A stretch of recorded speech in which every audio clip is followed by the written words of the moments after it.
لا تحزن إن الله معنا لا تحزن إن الله معنا.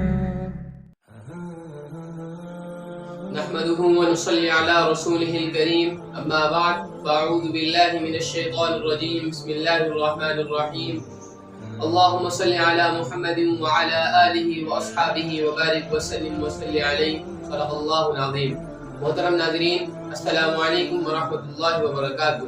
آج آپ کے سامنے جس موضوع پر بات کرنے لگا ہوں وہ ہے روزے کے فوائد، یعنی روزہ رکھنے سے ہمیں کیا فائدے حاصل ہوتے ہیں جسمانی طور پر بھی اور روحانی طور پر بھی. تو سب سے پہلے ہم بات کر لیتے ہیں کہ ہمیں روزہ رکھنے سے روحانی طور پر کیا فوائد حاصل ہوتے ہیں.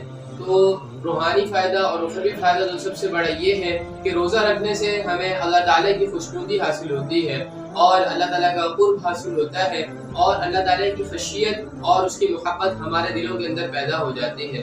روزے سے انسان کے اندر صبر اور شکر کا مادہ پیدا ہوتا ہے. روزے سے انسان کا دل اور دماغ روشن ہوتا ہے اور روزہ رکھنے سے انسان کے اندر دوسروں سے ہمدردی کا جذبہ پیدا ہوتا ہے اور ساتھ ساتھ غریبوں کی ضرورتوں کا احساس پیدا ہوتا ہے.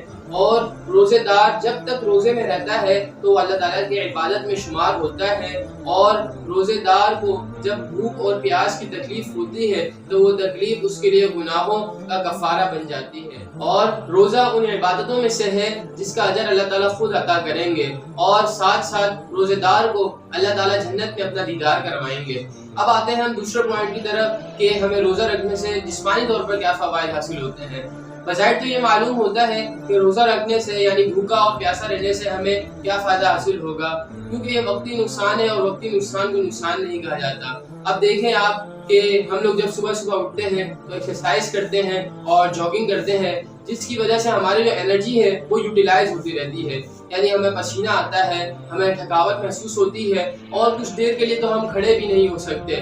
تو یہ وقتی نقصان ہے، لیکن وقتی نقصان ہمیں آگے کے بہت بڑے بڑے نقصانات سے ہمیں بچاتا ہے اور ہماری حفاظت کرتا ہے. مثال کے طور پر دریا کو دیکھ لیں، دریا کا پانی نکلتا ہے اور دوسرا پانی اس میں آتا رہتا ہے. اگر دریا کا پانی نہ نکلے اور وہیں کھڑا رہے وہیں رکا رہے تو پانی میں کیڑے پڑ جائیں گے، پانی سڑ جائے گا. اسی طرح ہمارا جسم ہے کہ ہماری انرجی اگر سرو ہوتی رہے گی، یوٹیلائز ہوتی رہے گی اور ہمارے جسم کے اندر نئی خوراک جاتی رہے گی اور نئی خوراک کے ذریعے سے جسم خون ہمارے جسم کے اندر سرکولیٹ کرتا رہے گا، جس کی وجہ سے ہمارا جسم تر و تازہ رہے گا. اور سب سے بڑا فائدہ تو ہمیں جسمانی طور پر یہ ہوتا ہے کہ روزہ رکھنے سے ہم کینسر کی بیماری سے دور رہ سکتے ہیں، یعنی کینسر کی وبا سے ہم اپنے آپ کو بچا سکتے ہیں اس روزے کے ذریعے سے. بعض حکیم بھی یہ بات کرتے ہیں کہ ہم نے بہت سے کینسر کے مریضوں کا علاج بھی اسی طرح کیا ہے کہ ہم نے ان کو بھوکا رکھا، یعنی بھوکا رکھ کر ہم نے کینسر کے مریضوں کا علاج کیا. اللہ تعالیٰ سے دعا ہے کہ اللہ تعالیٰ ہمیں اس پر عمل کرنے کی توفیق عطا فرمائے اور ہمیں روزے رکھنے کی توفیق عطا فرمائے. آمین. وآخر دعوانا الحمد للہ رب العالمین. والسلام.